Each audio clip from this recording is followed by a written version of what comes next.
ओम शांति। आज के बाबार 11/8/2020 मुरली। आज के बाबा मुरलीते विशेष आमादेरके सत्ययुगेर दर्शन कराচ্ছেন। बाबा बार बार बोलছেন যে তোমাদের মনে কত খুশি থাকা দরকার, যে সবথেকে যেটা ওয়ান্ডার অফ ওয়ার্ল্ড সেটা বাবা এখন তোমাদের জন্য সেই সত্যযুগ রাজ্য স্থাপন করছেন।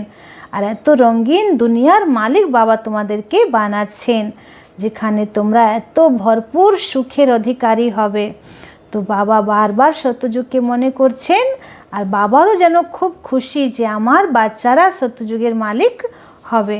তো আজকে পুরো মুরলিতে বাবা সত্যযুগের ব্যাপার বোঝাচ্ছেন। তারপরে বাবা বলছেন সবার কাছে গিয়ে তোমরা শ্যাম সুন্দর শব্দের অর্থ বলো, যে কী করে কৃষ্ণের আত্মাই সুন্দর থেকে শ্যাম হচ্ছে। সৃষ্টি কালচক্র 84 জন্মের সিঁড়ি নিতে নিতে সেই আত্মা একদম পবিত্র থেকে কি করে সে কালো হচ্ছে।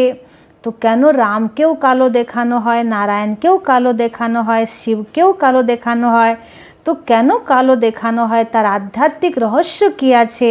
তো সেগুলো সবার কাছে বোঝাও। তো আসুন এখন আমরা বাবার মুরলি বিস্তারিতভাবে শুনব। मीठे बच्चे, तुम्हारी एम ऑब्जेक्ट है वंडरफुल रंग बिरंगी दुनिया का मालिक बनना। तो सदा इसी खुशी में हर्षित रहो, मुरझाया हुआ नहीं। आज के जन्माष्टमी, तो बाबा जन्माष्टमीर उपरे पुरो मुरली चालाচ্ছেন। बाबा बोलছেন যে তোমাদের লক্ষ্যই হচ্ছে খুবই ওয়ান্ডারফুল রঙিন জগতে মালিক হওয়া। তাই তুমি সবসময় এই খুশিতে থাকো, কোনো ব্যাপারে মুরঝে পড়ো না।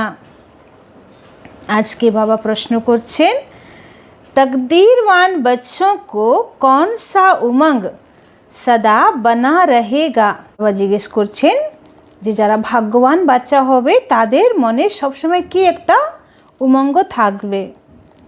तो बाबा उत्तरे बोलছেন, हमें बेहद का बाप नई दुनिया का प्रिंस प्रिंसेस बनाने के लिए पढ़ा रहे हैं। तुम इसी उमंग से सबको समझा सकते हो कि इस लड़ाई में स्वर्ग समाया हुआ है। इस लड़ाई के बाद स्वर्ग के द्वार खुलने हैं। इसी खुशी में रहना है और खुशी खुशी से दूसरों को भी समझाना है।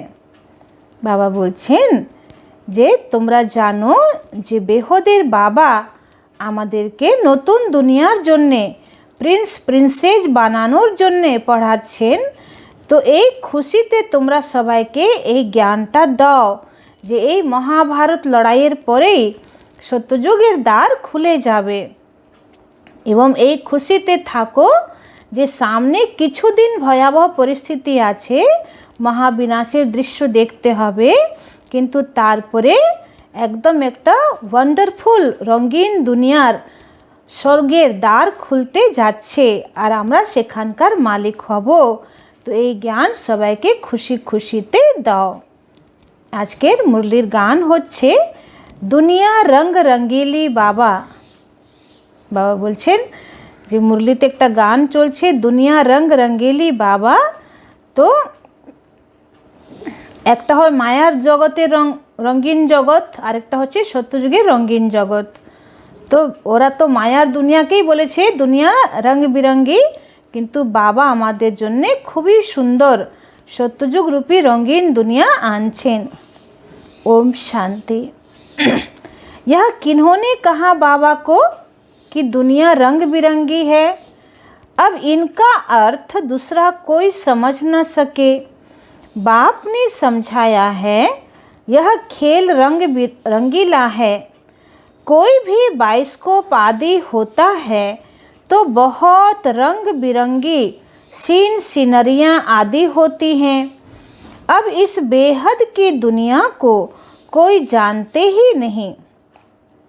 बाबा बोलছেন कि যখন কোনো সিনেমা শ্যুট হয় তখন খুব সুন্দর রঙিন সিন সিনারি দেখানো হয়, खूब रंग बेरंग सीन सिनारी देखानो हय जाते सिनेमार आकर्षणटा बाढ़े। किन्तु बाबा आमादेर जन्य जे बेहदेर दुनिया एत रंगीन बानाच्छेन तार ব্যাপারে केउ जानेई ना। तुम्हारे में भी नंबरवार पुरुषार्थ अनुसार सारे विश्व के आदि मध्य अंत का ज्ञान है। तुम समझते हो स्वर्ग कितना रंग बिरंगा है, खूबसूरत है, जिसको कोई भी जानते नहीं, कोई की बुद्धि में नहीं है। वह है वंडरफुल रंग बिरंगी दुनिया। गाया जाता है वंडर ऑफ द वर्ल्ड, इसको सिर्फ तुम जानते हो। बाबा आगे अनेकबार मुरलीते बोलेছেন যে এখন পুরো পৃথিবীতে যে 7টা ওয়ান্ডার আছে, তো 7টে ওয়ান্ডারের থেকেও আমাদের সত্যযুগ হবে সবথেকে wonderful wonder of the world. তো বাবা বলছেন সেই দুনিয়ার এখন তোমরা মালিক হতে যাচ্ছ, কত খুশি তোমাদের মনে থাকা দরকার। तो वह है वंडर ऑफ वर्ल्ड, बड़ी रंग बिरंगी दुनिया है जहाँ हीरे जवाहरातों के महल होते हैं। बाबूजी तुम्हादेर कत सुंदर सुंदर बागान हबे, हीरे माणिक मुक्तोर महल हबे। तुम एक सेकंड में वंडरफुल बैकुंठ में चले जाते हो, खेलते हो, रास विलास आदि करते हो। बरोबर वंडरफुल दुनिया है ना।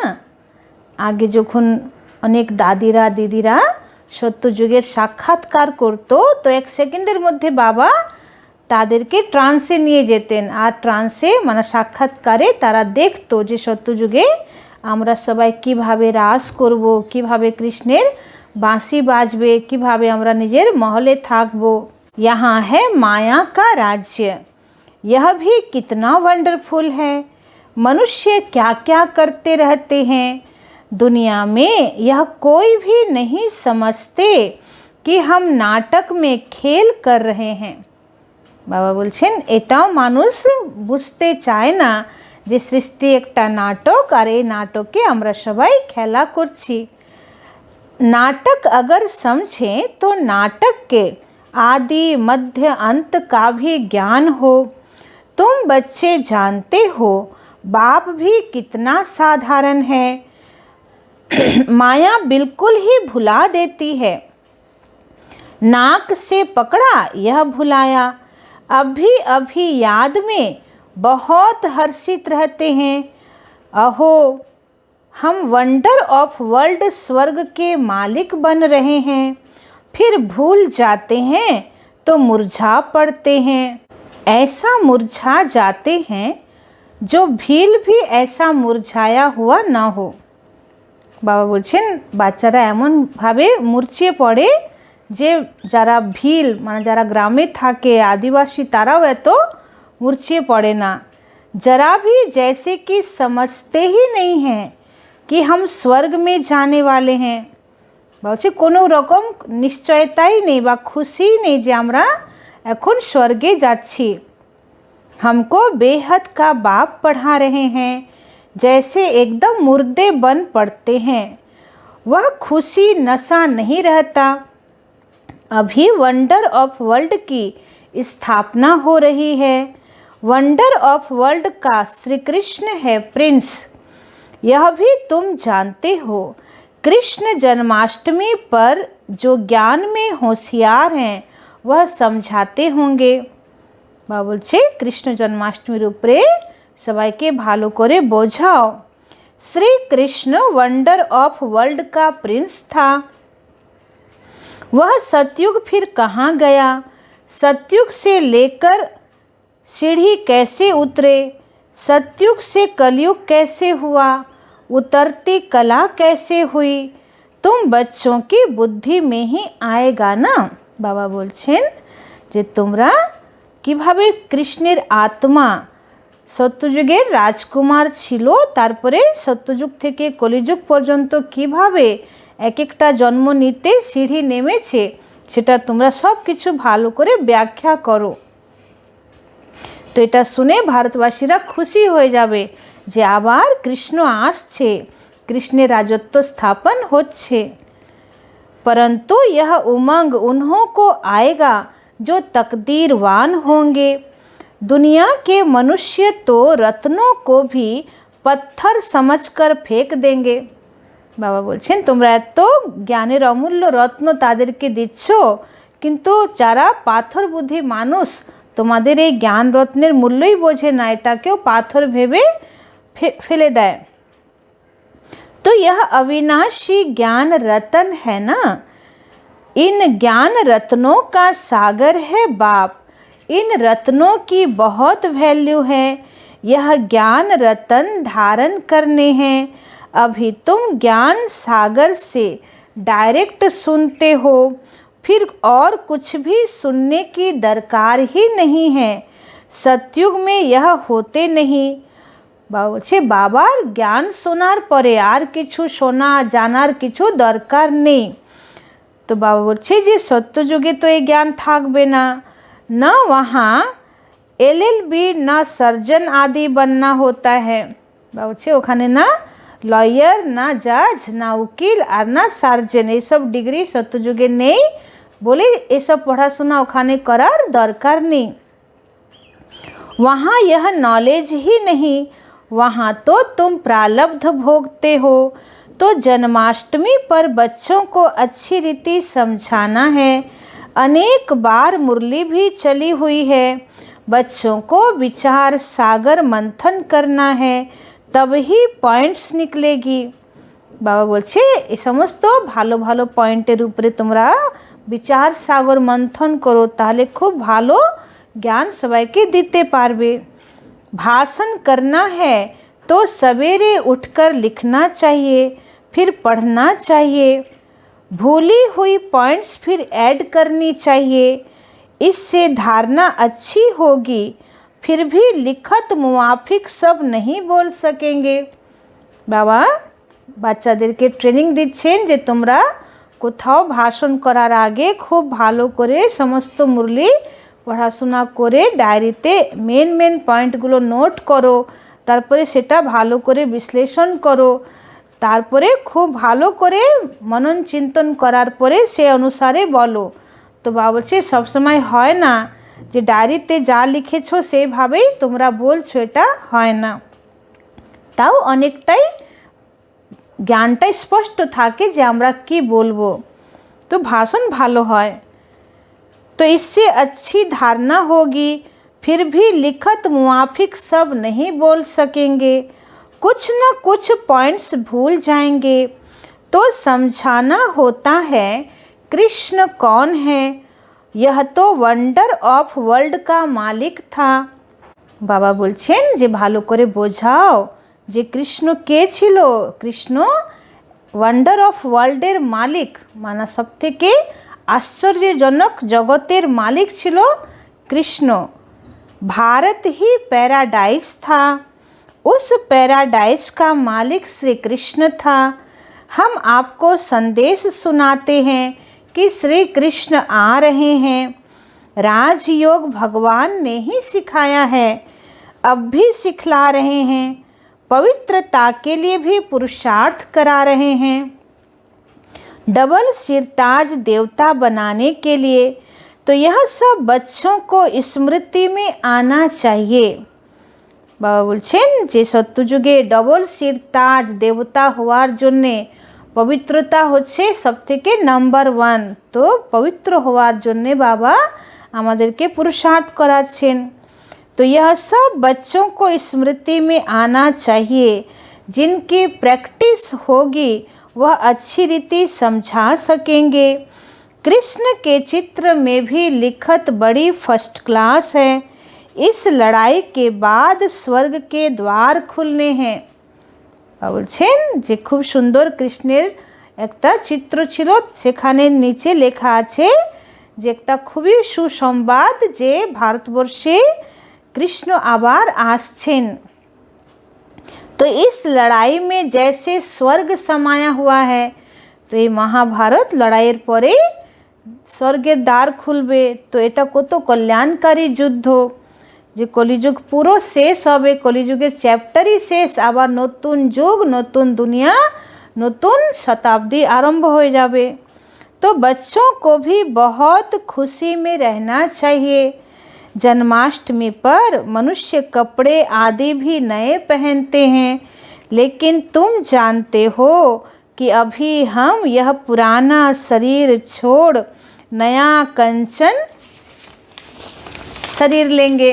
बाबा उदाहरण दिच्छेन जे जन्माष्टमीते सब मायेरा मेয়েরা खूब सुंदर सुंदर ड्रेस परे, नतून ड्रेस परे। तो एर अर्थटा कि आछे जे सत्ययुगे आमरा एकदम सुंदर कांचन पवित्र नतून शरीर पाबो आमरा, एसब पुरनो छिछि रोगी शरीर थाकबे ना। तो कंचन काया कहते हैं ना, अर्थात सोने की काया। বলছে সত্যযুগে মহলমারি তো সোনার হবেই, আমাদের দেহটাও সোনার মতন হবে, এত সুন্দর, এত পিওর, এত सतो प्रधान, এত ब्यूटीफुल शरीर হবে। तो आत्मा भी पवित्र, शरीर भी पवित्र। अभी कंचन नहीं है, नंबरवार बन रही है। বলছে এখন এত কাঞ্চন পবিত্র কায়া নয়, আসছে সত্যযুগে তোমরা পাবে। तो कंचन बनेगी ही याद की यात्रा से। तो बाबा जानते हैं बहुत हैं जिनको याद करने का भी अक्कल नहीं है। बाबा बोलছেন যে যে यादेर দ্বারা বাবার সঙ্গে যোগ লাগালে এত বিশাল প্রাপ্তি হচ্ছে, অথচ আমরা কি করে বাবার সঙ্গে যোগ লাগাতে হয় সেটাই জানি না। तो याद की जब मेहनत करेंगे तब ही वाणी जौहरदार होगी। बाबा बोलছেন যখন খুব তোমরা যোগ করবে, যোগের বল খুব আত্মার মধ্যে চলে আসবে, তবে তোমার যে শব্দ, তোমার যে কথা, বাণী, তার মধ্যে একটা শক্তি থাকবে, তাকত থাকবে, আর যে মানুষ শুনবে তার মনের মধ্যে একদম তীরের মতন লাগবে। अभी वह ताकत कहाँ है, योग है नहीं। लक्ष्मी नारायण बनने की शकल भी चाहिए ना, पढ़ाई चाहिए। कृष्ण जन्माष्टमी पर समझाना बहुत सहज है। कृष्ण के लिए कहते हैं श्याम सुंदर। कृष्ण को भी काला, नारायण को भी काला, राम को भी काला बनाया है।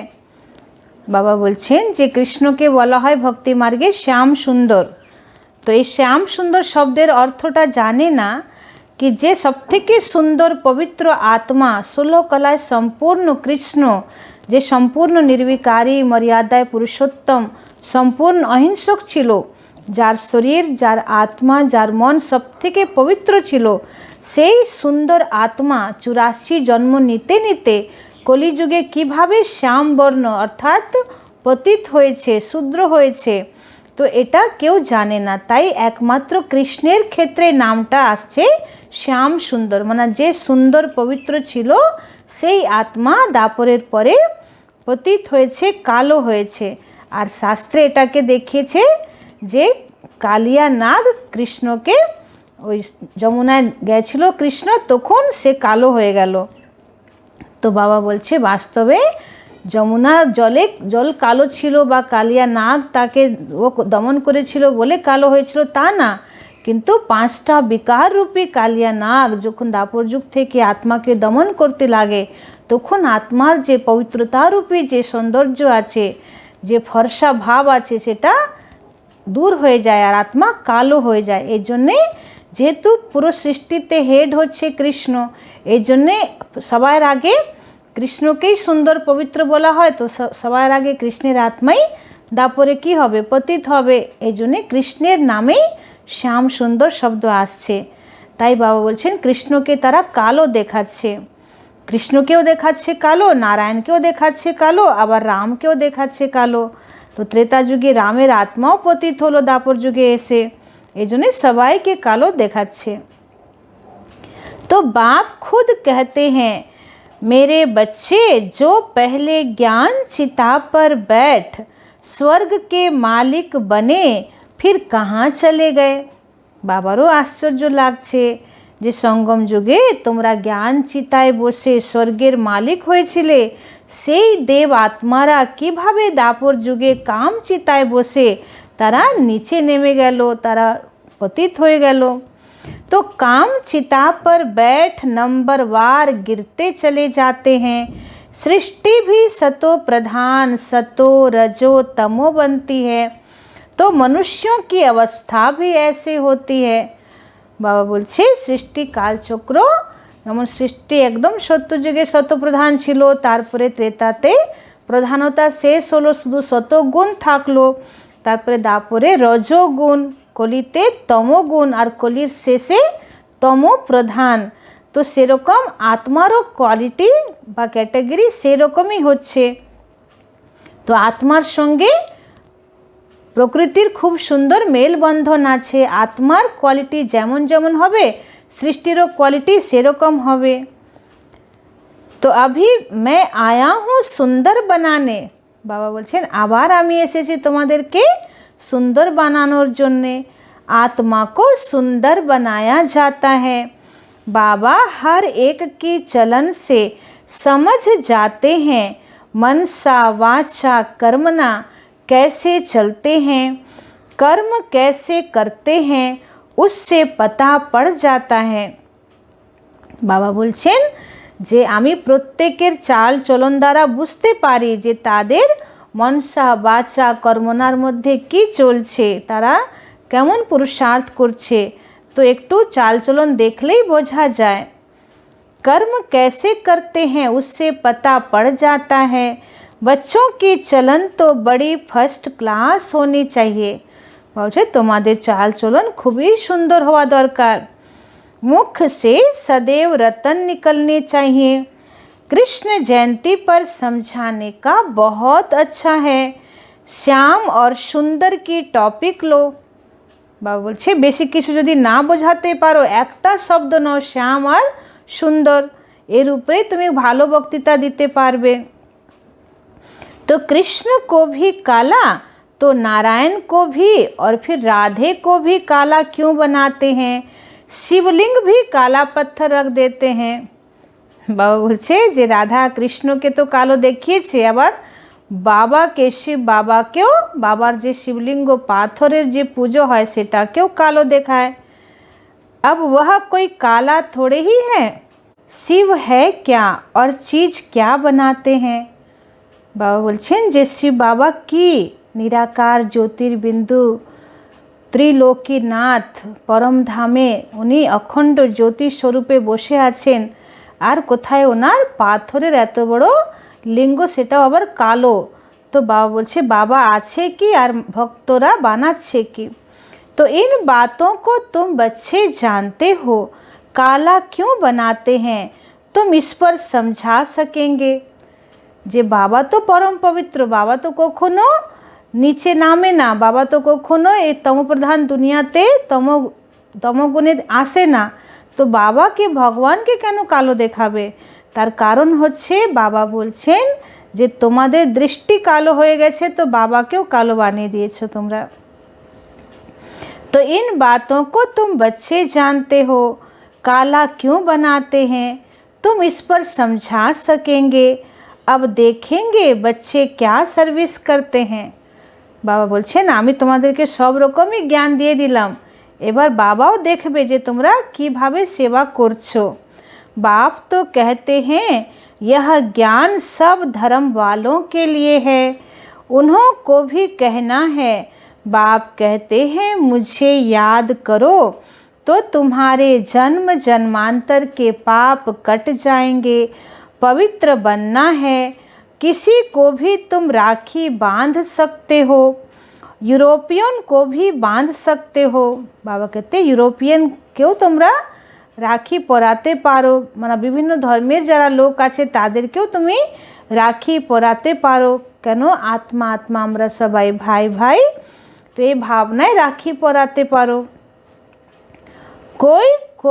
कोई भी हो उनको कहना है भगवान वाच, तो जरूर कोई तन से कहेंगे ना। कहते हैं माँ में कम याद करो, देह के सब धर्म छोड़ अपने को आत्मा समझो। बाबा बोलছেন যে সবাইকে বোঝাও যে নিরাকার পরমাত্মা যখন জ্ঞান দেবেন তো ওনাকেও তো কোনো শরীরে আসতে হবে। তো উনি যার শরীরে এসেছেন ওনার মুখ দ্বারা উনি বলছেন, হে আত্মা, সমস্ত দেহের ধর্ম ভুলে তুমি নিজেকে আত্মা ভেবে আমাকে স্মরণ করো। এটাই হচ্ছে माम एकम शरणम ब्रज।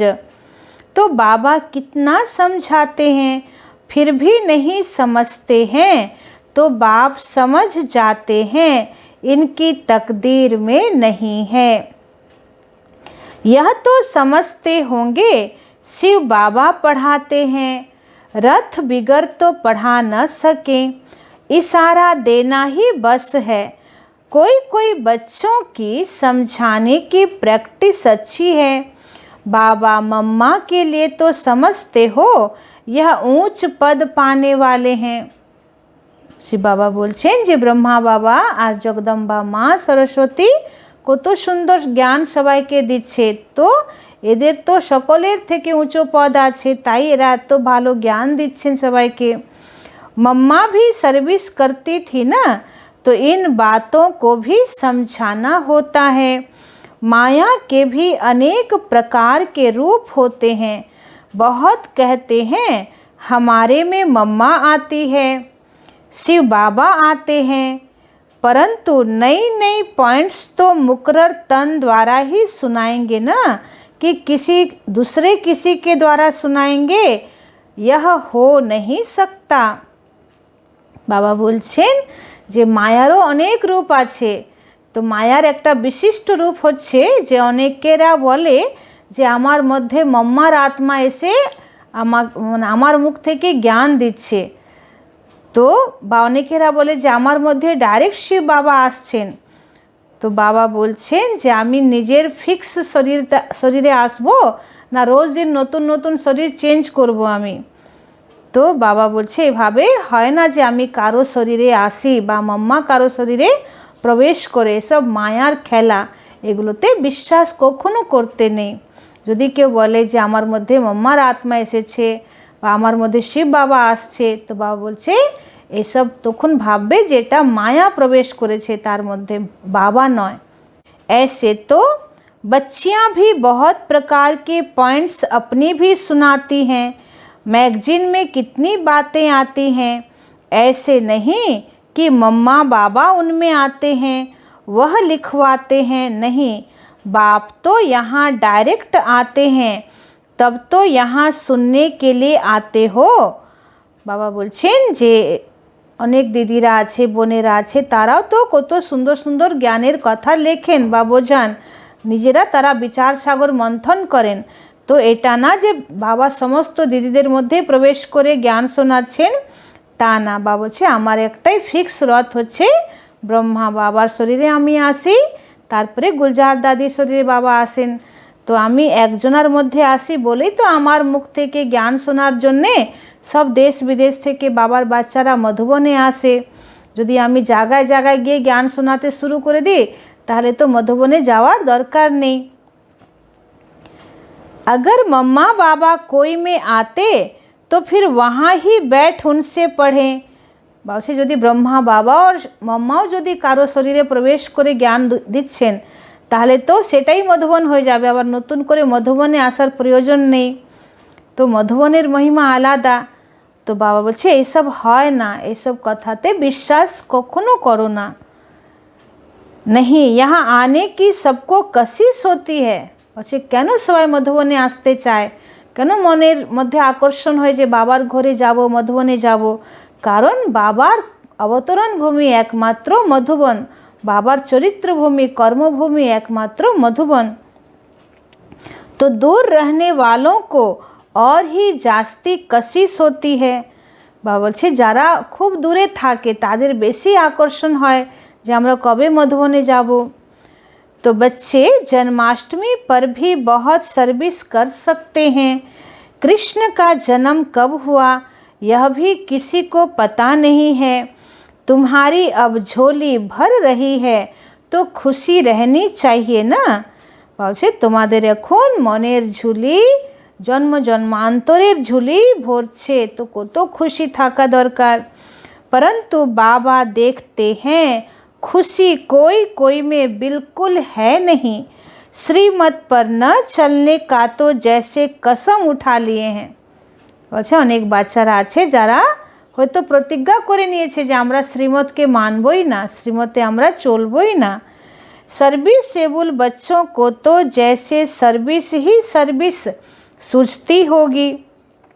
বাবা বলছেন যে যারা সার্ভিসেবল বাচ্চা তারা সার্ভিস ছাড়া কিছুই বুঝতে পারে না। समझते हैं बाबा की सर्विस नहीं की, किसी को रास्ता नहीं बताया तो गोया हम अंधे रहे।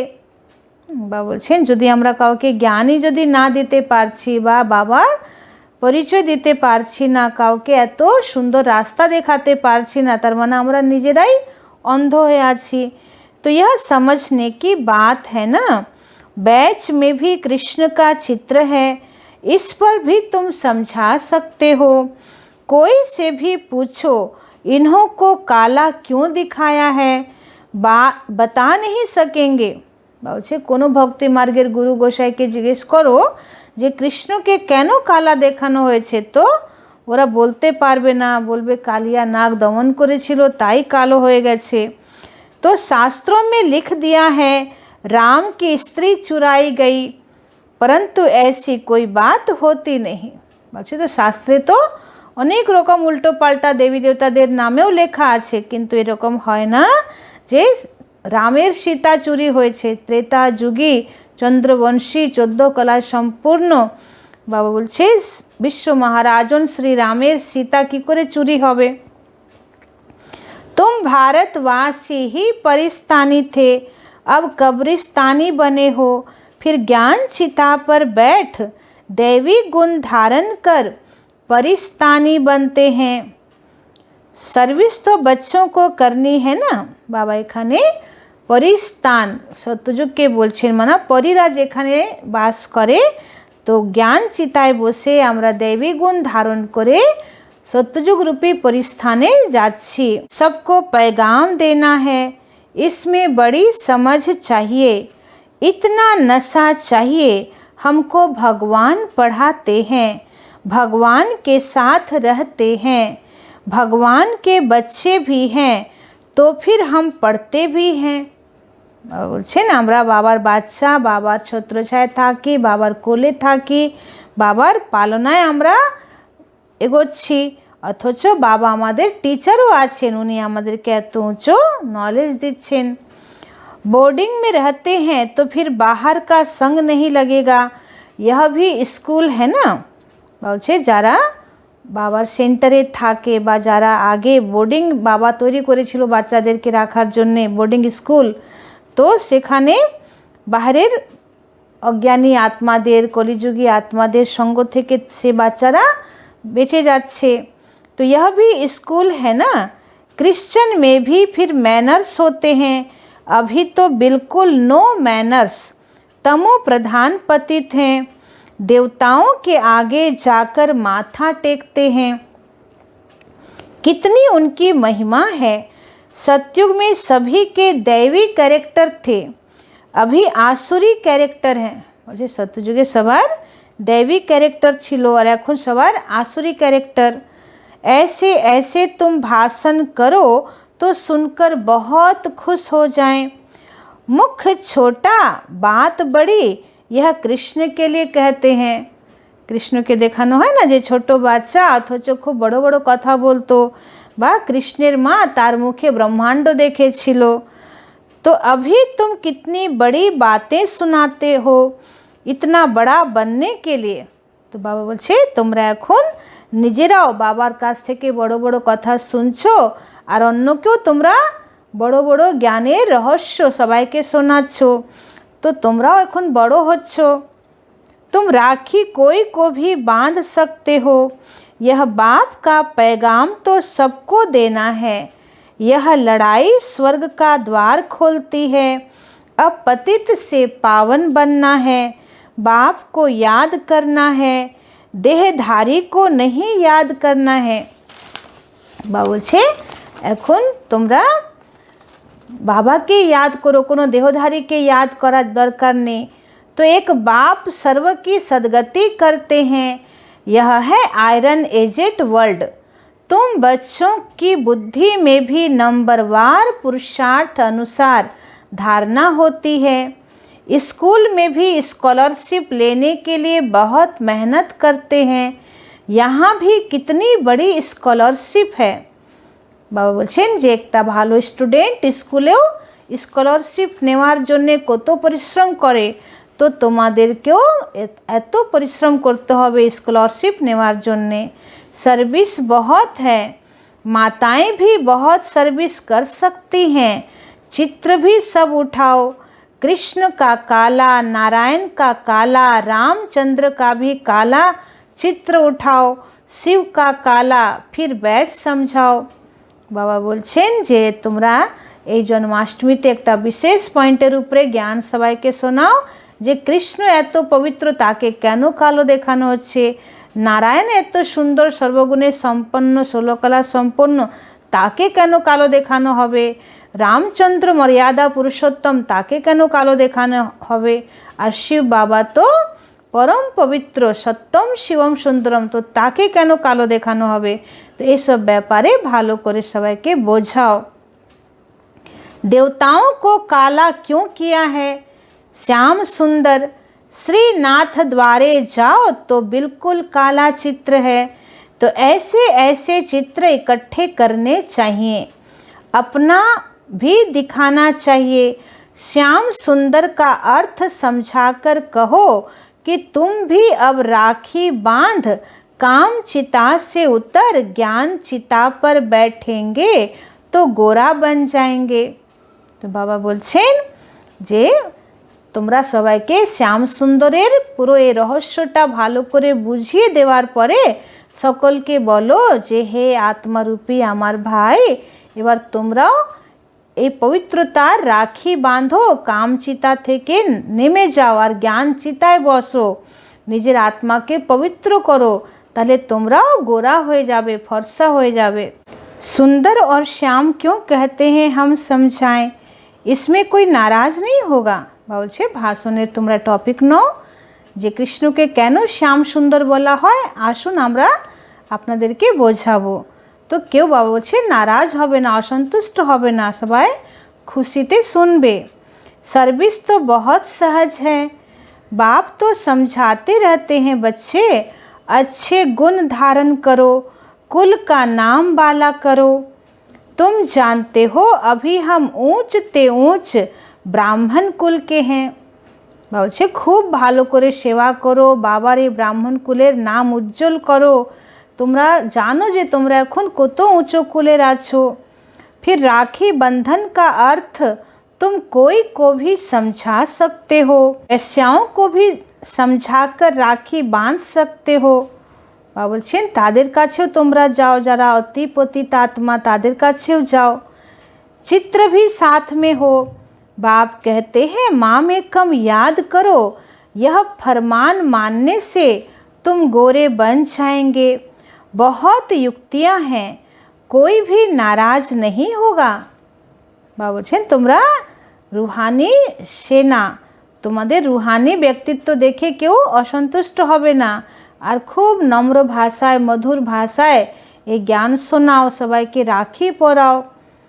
कोई भी मनुष्य मात्र किसकी सदगति कर नहीं सकते सिवाय एक के। বলছে বাবার ছাড়া কোনো মনুষ্য কারো সদ্গতি করতে পারবে না। भल राखी बंधन का दिन न हो, कभी भी राखी बांध सकते हो। বলছে এটা না যে রাখির দিনেই তোমাকে যেতে হবে, রাখি পরানোর জন্যে তুমি যখন তখন যেতে পারো। यह तो अर्थ समझना है, राखी जब चाहे तब बांधी जा सकती है, तुम्हारा धंधा ही यह है। बाबा বলছেন অন্য কোনো দিনে গিয়েও তুমি রাখি পরাতে পারো, কেন তুমি তো এটা বোঝাবে যে রাখি হচ্ছে পবিত্রতার সূচক। बोलो बाप के साथ प्रतिज्ञा करो। बाप कहते हैं माँ में कम याद करो तो पवित्र बन जाएंगे। मस्जिद में भी जाकर तुम उनको समझा सकते हो। বাবা মসজিদকেও মনে করেছেন। বাবা বলছে মসজিদেও যাও আর সেখানেও তাদেরকে জ্ঞান দাও। हम राखी बांधने के लिए आए हैं, यह बात तुमको भी समझने का हक है। बाप कहते हैं मुझे याद करो तो पाप कट जाएंगे, पावन बन पावन दुनिया का मालिक बन जाएंगे। अभी तो पतित दुनिया है ना, गोल्डन एज थी ज़रूर, अब आयरन एज है। तुमको गोल्डन एज में खुदा के पास नहीं जाना है। বাবা বলছেন মসজিদে গিয়ে তাদেরকে জিজ্ঞেস করো, যেটা তো কাঁটার জঙ্গল, এটা আয়রন এজের দুনিয়া, তো তোমরা যদি আল্লাহের বাগানে যদি যেতে চাও, গোল্ডেন এজে যদি যেতে চাও, তাহলে এরকম ভগবানকে স্মরণ করো। तो ऐसे सुनाएंगे तो झट आकर तुम्हारे चरणों में पड़ेंगे। বলছে এরকম সুন্দর ভাষায় জ্ঞান বোঝাও, তাহলে তোমাদের চরণে এসে ওরা পড়বে। अच्छा मीठे मीठे सिखिल दे बच्चों प्रति मात पिता बाप दादा का याद प्यार और गुड मॉर्निंग। रूहानी बाप की रूहानी बच्चों को नमस्ते। हम रूहानी बच्चों की रूहानी बाप दादा को पदम गुना नमस्ते नमस्ते नमस्ते। सदा रहेंगे हंसते, बनेंगे फरिश्ते, चलेंगे परम धाम के सीधे रास्ते। তো আজকে আমরা কত সুন্দর মুরলি শুনলাম। বাবা খুব সুন্দরভাবে বুঝিয়েছেন যে তোমরা জন্মাষ্টমীর ব্যাপারে সবাইকে জানাও, কি করে কৃষ্ণকে শ্যাম সুন্দর বলা হয়, কি করে সবাইকে কালো দেখানো হয়েছে, তো বা পবিত্রতার রাখি সবাইকে গিয়ে পরাও। তো এখন আমরা ধারণার মুখ্য সার শুনব। 1 নম্বর পয়েंट, ज्ञान रत्नों के सागर से जो अविनाशी ज्ञान रतन प्राप्त हो रहे हैं उनकी वैल्यू रखनी है। বলছেন জ্ঞান রত্ন, বাবা আমাদেরকে জ্ঞান সাগর বাবা কিভাবে জ্ঞান রত্ন দ্বারা আমাদের ঝুলি ভরছেন, তো এটার মূল্য রাখো। विचार सागर मंथन कर स्वयं में ज्ञान रतन धारण करने हैं। विचार सागर मंथन करे बुद्धिरूपी झोलीते बाबा বলছে ज्ञान रत्न भरो। मुख से सदैव रतन निकालने हैं, सब समय तुम्हार मुख থেকে যেন रत्न बेरोय। 2 नंबर, याद की यात्रा में रहकर वाणी को जौहरदार बनाना है। बाबार यादे থেকে তোমার वाणीকে খুব শক্তিশালী বানাও। याद से ही आत्मा कंचन बनेगी, इसलिए याद करने का अक्कल सीखना है। যোগ দ্বারাই আত্মা কাঞ্চন পবিত্র হবে, তাই কিভাবে যোগ ভালো লাগাতে হয় সেটা শেখো। আজকের वरदान, पुरानी देह और दुनिया को भूलने वाले बाप दादा के दिल तख्त नसीन भव। বাবা বলছেন যে পূর্ণ দেহ আর পূর্ণ দুনিয়াকে যত তুমি ভুলতে পারবে তত বাপ দাদার দিল সিংহাসনে বসার অধিকারী আত্মা হবে। संगम युगी श्रेष्ठ आत्माओं का स्थान है ही बाप दादा का दिल तख्त। ऐसा तख्त सारे कल्प में नहीं मिल सकता। বাবা বলছে বাপ দাদার দিলরূপী সিংহাসনে বসার যে ভাগ্যটা, তো এই ভাগ্য সারা কল্পে তুমি পাবে না। विश्व के राज्य का व स्टेट के राज्य का तख्त तो मिलता रहेगा, लेकिन यह तख्त नहीं मिलेगा। বাবা বলছেন সত্যযুগে তোমরা বিশ্ব রাজ্যাধিকারী হওয়ার সিংহাসন পাবে, দাপরের পর থেকে এক একটা স্টেট ওয়াইজ রাজ্য সিংহাসন পাবে, কিন্তু বাপ দাদার দিলরূপী সিংহাসন পাওয়া এটা বিশাল ব্যাপার। यह इतना विशाल तख्त है जो चलो फिरो खाओ सो लेकिन सदा तख्त नसीन रह सकते हो। বলছে বাবার দিল সিংহাসন এত বড় যে সে দিলরূপী সিংহাসনে সারাদিন চলাফেরা করো, খাওয়া দাওয়া করো, ওঠা বসা করো, तो কোনো असुविधा होबे ना। तो जो बच्चे सदा बाप दादा के दिल तख्त नशीन रहते हैं वे इस पुरानी दुनिया पुरानी देह से विस्मृत रहते हैं। বলছে যারা বাবার সবসময় দিল সিংহাসনে বসে থাকে তাদের জন্যে এই পুরনো দেহ, পুরনো দেহের দুনিয়া এসব কিছুই তাদের মনে পড়ে না, সব ভুলে থাকে তারা।